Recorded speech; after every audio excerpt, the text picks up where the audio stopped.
Olá, você que acompanha a grade de programação da TV Câmara Mossoró. Está no ar mais um programa Diálogo e Política. Aqui ao meu lado, o nosso entrevistado de hoje, Gabriel Freire Sinclair, ele que é vice-presidente da Comissão de Defesa do Consumidor da OAB Mossoró, da subseção Mossoró. Seja muito bem-vindo ao nosso programa, Gabriel. Obrigado, Bênia. Olá a todos os telespectadores. Estamos aqui para tratar um pouco, tirar algumas dúvidas do consumidor de forma geral. Seja muito bem-vindo e a gente já começa perguntando qual a competência da comissão aqui no município, em que casos ela atua e qual o objetivo dessa Comissão de Defesa do Consumidor. Bem, assim, a Comissão de Defesa do Consumidor da subseção, ela tem mais um papel de dar visibilidade a problemas que aparecem na sociedade, principalmente em relação ao consumo, claro, que às vezes os órgãos competentes que deveriam dar uma resolução a algumas problemáticas não vêm a dar, por nossa comissão, pela OAB, ter uma certa visibilidade frente a esses órgãos, acabamos conseguindo ter acesso a esses outros órgãos de uma maneira mais firme, com mais firmeza e, de alguma forma, tentar de alguma forma dar uma resolução a essas problemáticas que vêm a aparecer. Além disso, durante o ano inteiro passado, a comissão sempre vem fazendo eventos, tirando dúvidas da população, fazendo mutirões de tirar dúvidas, entrevistas, sempre tentando de alguma forma tirar dúvidas da população e deixar a população mais crente dos seus direitos. A gente sabe, por exemplo, que a relação de consumo entre duas ou mais pessoas é o que caracteriza o princípio do direito do consumidor, mas como é que funciona essa relação na prática? Como que eu sei o que é o consumidor, o que é o fornecedor, como é que o senhor poderia exemplificar isso para a gente? Bem, é verdade, sim. Assim, no direito do consumidor, a gente diz que o consumidor, aquele que compra o produto, digamos assim, ele é uma parte hipossuficiente. Porque vamos lá. Na relação de consumo, nós temos o fornecedor, o vendedor, quem oferece o produto e tem o consumidor, aquele que compra. Nessa relação de consumo firmada entre consumidor e vendedor, o consumidor ele é o lado hipossuficiente. Por quê? Porque, como a gente sabe, grandes empresas, por exemplo, possuem intermédio do jurídico, acesso às leis com bem mais facilidade de um consumidor comum. Consequentemente, porventura, numa possível ação na justiça ou algo do tipo, o aparato jurídico daquela empresa, em uma relação de consumo que venha ter algum tipo de problemática, claro, é bem maior do que um consumidor final. Então, esse tipo de princípio, como você bem falou, ele vem mais para facilitar o acesso à justiça, consequentemente, dar uma certa tranquilidade ao consumidor para buscar tanto a justiça como os meios de competência para a resolução de um conflito. Então, sim, essa questão de ser um lado mais frágil, digamos assim, é porque realmente é o lado mais frágil e vem justamente para dar esse acesso e garantir o acesso à justiça desse consumidor. E aí, o documento que regulamenta essa relação entre consumidor e fornecedor seria o Código de Defesa do Consumidor? Sim, é o CDC, que vem justamente sacramentar essa lógica, que o lado frágil, o lado hipossuficiente da ação sempre será o consumidor. E aí a gente encontra, muitas vezes um livrinho até pequeno, em alguns casos, porque tem vários formatos, mas aí ele é obrigatório que ele esteja visível em todos os estabelecimentos. Como é que funciona essa regulamentação? Justamente, o CDC ele estabelece que o Código de Defesa do Consumidor deve estar em qualquer estabelecimento comercial. Por quê? Vamos dizer que, porventura, numa relação de consumo, uma venda, alguma coisa, um consumidor, ele chegue para o fornecedor do produto, ou para o vendedor daquela loja, o que seja, que ele está infringindo alguma lei do Código de Defesa do Consumidor. Aquele código no estabelecimento vai dar um certo respaldo para uma pequena dúvida. Vamos dizer, uma pequena tratativa ali do começo, não sabe se é assim ou como é, tendo o código no estabelecimento, você vai conseguir sanar bem mais facilmente. E caso não tenha, como é que eu posso acionar? E quais os órgãos que eu posso acionar? No caso aqui do município, a gente tem um PROCON, tem o Ministério Público. Existe alguma delegacia especializada? Não, no nosso município, delegacia especializada não. Mas, de toda forma, vamos dizer porventura que você está achando que está caindo em um certo golpe, como muito acontece nas relações de consumo de hoje em dia. Você pode você pode ir na delegacia para fazer um boletim de ocorrência, para ter um respaldo maior, caso porventura você vá acionar a justiça. Mas nós temos sim um PROCON, nós temos o Ministério Público, que são os órgãos competentes para fiscalizar esse tipo de e-mail. A OAB, a Comissão de Defesa do Consumidor da OAB Mossoró, ela vem mais para tentar, de alguma forma, dar visibilidade, tirar alguma dúvida, porque o poder de fiscalizar nós realmente não temos. Essa parte de fiscalização, de resolução dos problemas, é justamente do PROCON, do Ministério Público, e por aí vai.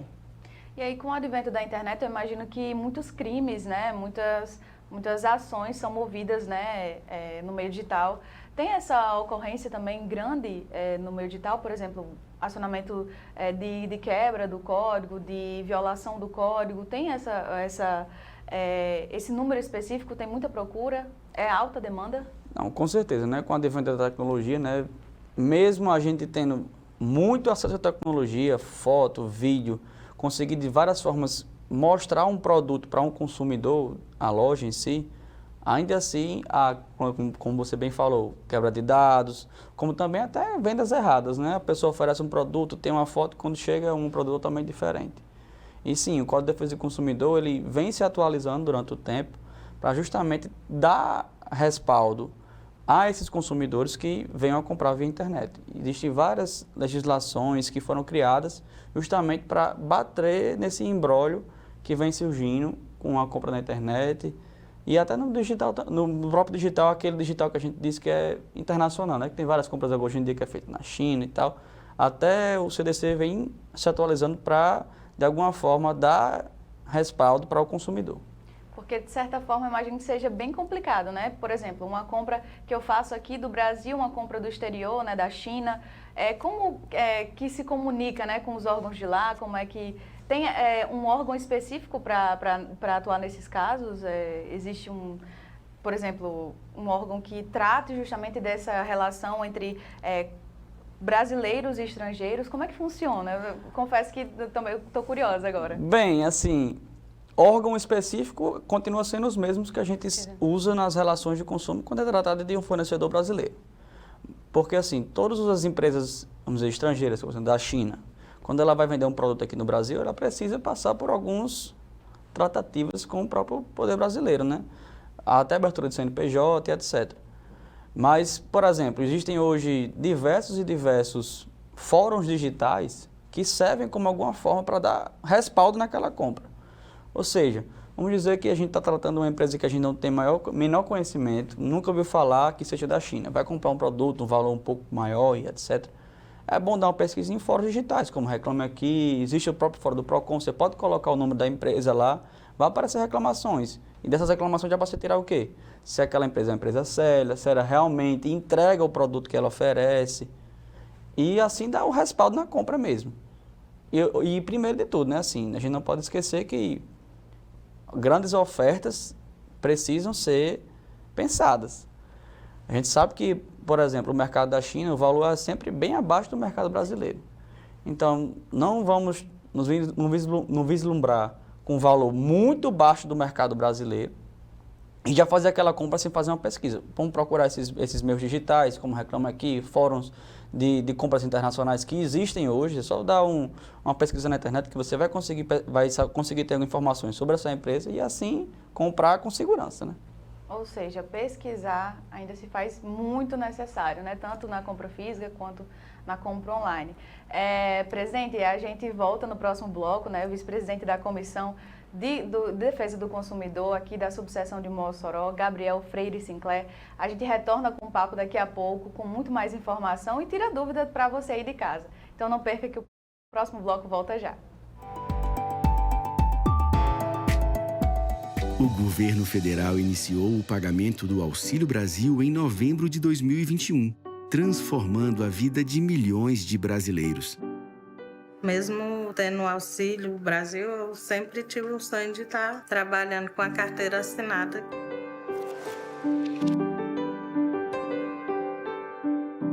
Meu nome é Sônia, tenho 40 anos. Sempre me preocupo com cada um deles. Amo bastante. Minha família é importante, né? É meu tesouro, é tudo que eu tenho, é a família. Eu escutava que se você arrumasse um emprego, assinasse sua carteira, o Auxílio Brasil era cortado. Eu fiquei preocupada. Para a mãe com 6 filhos, o Auxílio Brasil é importante.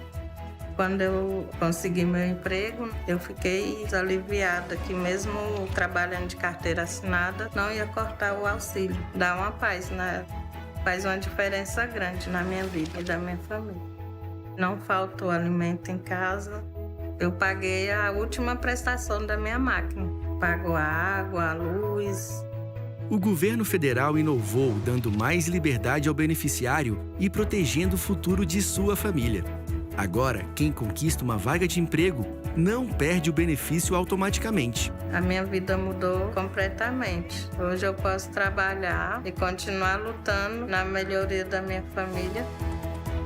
O governo que cuida e pensa no futuro de cada um. O Auxílio Brasil traz mais esperança e liberdade aos brasileiros para a conquista de um futuro diferente. Isso é cidadania. Um Brasil melhor em todo lugar. Ministério da Cidadania. Governo Federal. Pátria Amada Brasil. Tudo de bom. Deu muita liberdade para pensar num futuro melhor, né? Esqueceu sua senha GovBR?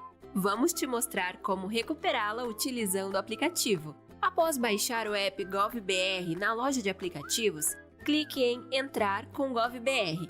Insira seu CPF e na tela seguinte, clique em Esqueci minha senha. A partir daí, apresentaremos as opções de recuperação, iniciando por aquelas que manterão a sua conta nos níveis prata ou ouro, que são os mais seguros contra fraudes. Caso tenha biometria cadastrada no TSE ou possua CNH, você fará o reconhecimento facial. Então, além de recuperar a senha, sua conta se tornará ou se manterá no nível prata ou ouro. Se essa opção não for apresentada ou você optar por não fazer o reconhecimento facial, poderá recuperar a senha e garantir o nível prata, escolhendo um dos bancos credenciados que serão apresentados. Caso seu banco não esteja listado, clique em Recuperar de outra forma, no final da página. Você poderá recuperar a senha por meio de um código enviado por e-mail ou pelo celular cadastrado, a depender da opção escolhida. E se alguma dessas opções não for apresentada, é porque não estava cadastrada. Caso nenhuma das opções de recuperação imediata te atenda, você ainda pode preencher um formulário solicitando a recuperação. Nesse caso, terá que aguardar alguns dias para receber uma resposta ao atendimento. Mas atenção! As opções de recuperação de senha por e-mail, por celular ou por formulário só garantem o nível bronze para sua conta. Seja qual for a opção escolhida, você terá sua senha GovBR recuperada.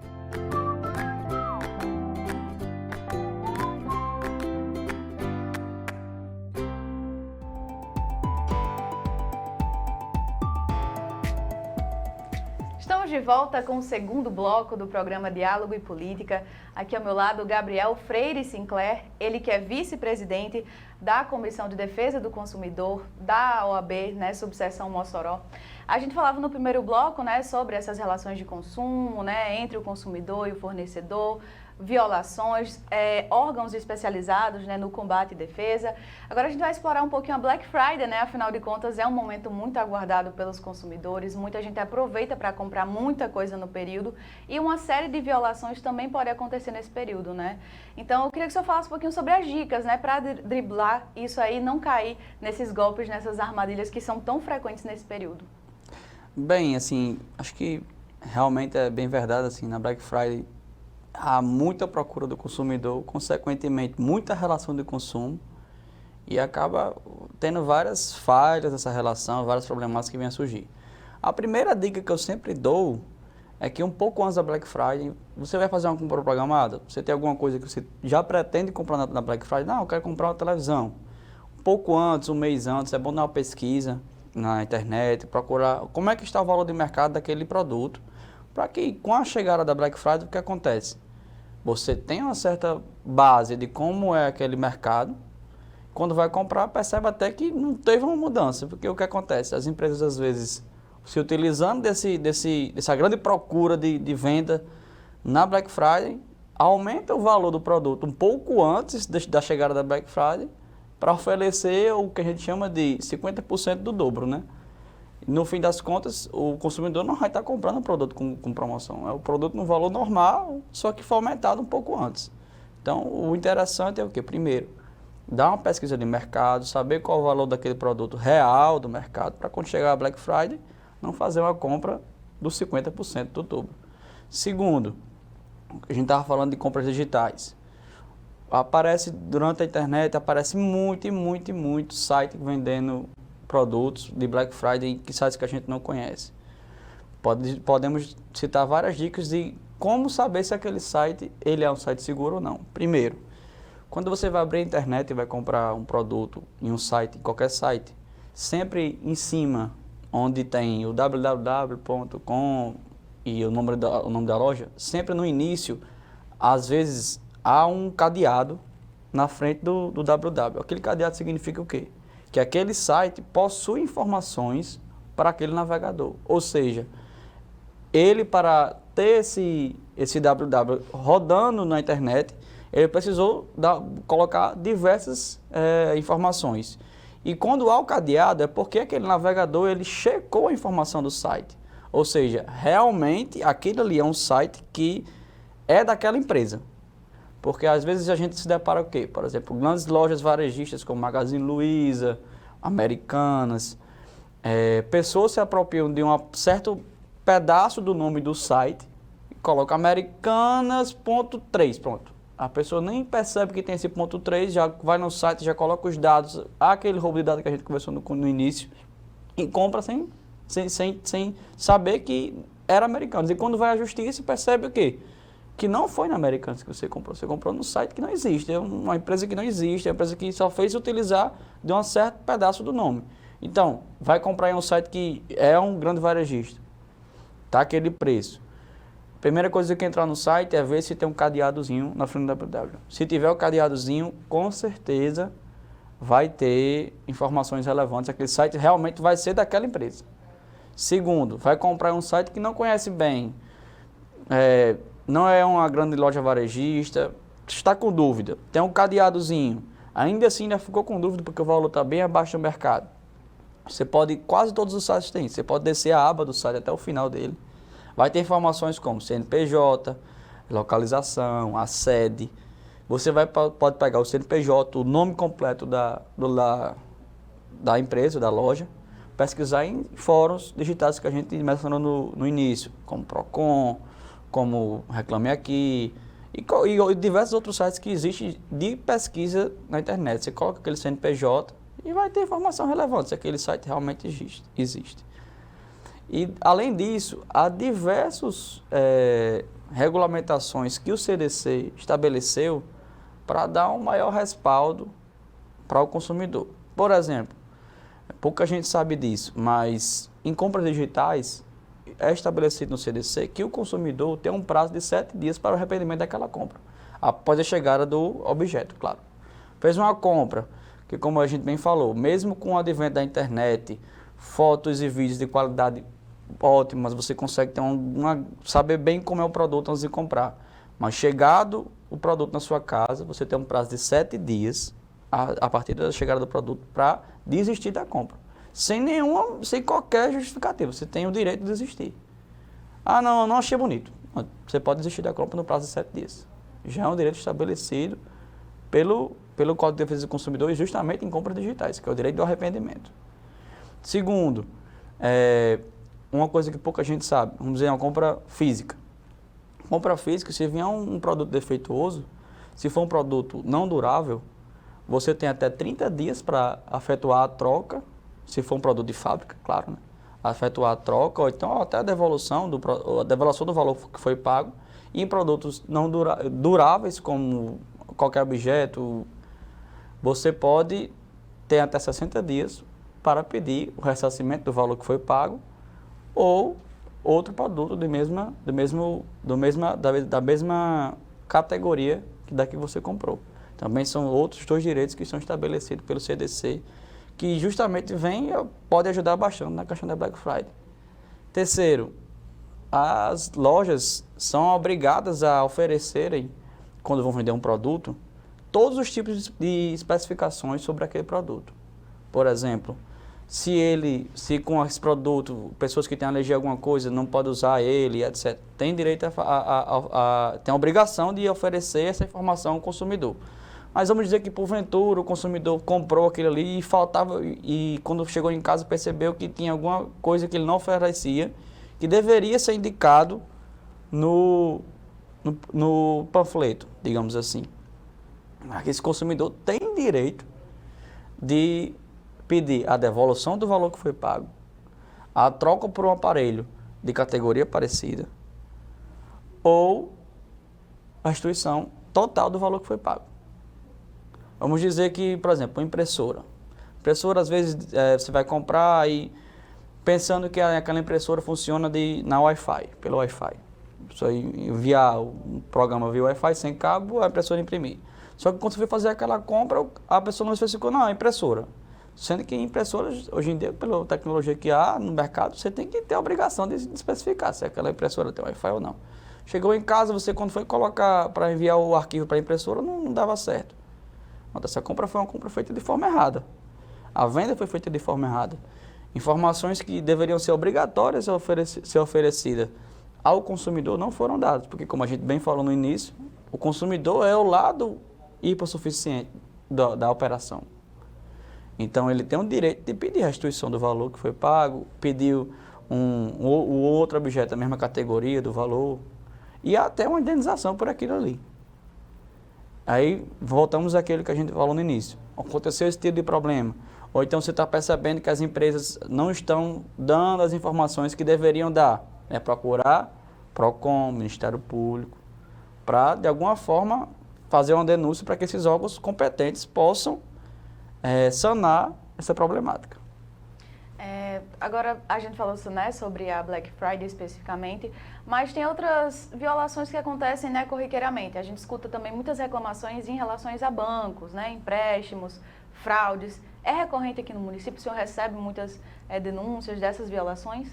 Muito, sim. Às vezes, justamente por aquela problemática que a gente vem falando desde o início, que o lado do consumidor é sempre o lado mais frágil, muitas vezes pessoas de idade ou até pessoas que têm menos instrução vão até um banco, se vislumbram com uma certa oferta, ou então pede ajuda a alguém no banco, alguém que está no banco mesmo fazendo um certo saque, a pessoa pega os documentos dela e faz diversas operações, mas de toda forma, operações que não são consentidas pelo consumidor, elas devem ser canceladas. Então, sim, há muita procura do consumidor sobre questões bancárias. Olha, nosso papo foi super esclarecedor, muitas informações aqui para quem está em casa acompanhando a gente. Quero agradecer a sua presença aqui e dizer que o convite fica aberto para que o senhor venha mais vezes, retirar dúvidas, falar sobre curiosidades também acerca do tema, falar um pouquinho sobre a nossa realidade também, porque Mossoró é uma cidade que realmente deve ter muita incidência em relação a essas violações. Então, quero deixar o espaço aberto para que o senhor deixe as suas considerações finais aqui. Agradecer pelo espaço que sempre vem dado à nossa comissão para esclarecer as dúvidas, dizer que nós sempre estaremos disponíveis para, de alguma forma, ajudar o consumidor a esclarecer qualquer dúvida sobre a relação do consumo e que fique atento, a Black Friday está chegando, use as dicas que foram dadas hoje aqui para que, quando for fazer uma compra segura, que não haja intercorrência e que, se haja intercorrência, tente de todas as formas guardar a documentação para depois buscar os órgãos competentes para uma possível demanda judicial ou até extrajudicial. Só mais uma informação para a gente finalizar. Para contatar a comissão, como é que faz? Onde é que funciona o prédio da subseção da OAB aqui em Mossoró? O prédio fica na Dom 10º Rosário, Nova Betânia. Você pode conseguir contato com a gente lá no prédio físico. Mas se você acompanhar as redes sociais da OAB Mossoró no Instagram, no Facebook, lá você pode mandar um direct para o Instagram que a gente vai respondendo. Sempre há alguma informação lá que a gente dá. para os órgãos, tanto para os órgãos competentes como o PROCON, o Ministério Público, a gente fornece esses dados, como até na série a gente tenta tirar alguma dúvida. Muito obrigada pela sua presença. E você que acompanha o programa Diálogo e Política, você já sabe, a TV Câmara Mossoró também transmite as sessões ordinárias ao vivo, às terças e quartas-feiras, a partir das 9 da manhã. Os nossos parceiros, né, TCM pelo canal 23.2 e agora Telecab pelo canal 2. Nós também atualizamos as informações a respeito da nossa programação, da nossa TV, lá no site da Câmara Municipal de Mossoró, que é o www.mossoró.rn.leg.br. A você que acompanhou o nosso programa até agora, muito obrigado pela companhia e até o próximo encontro.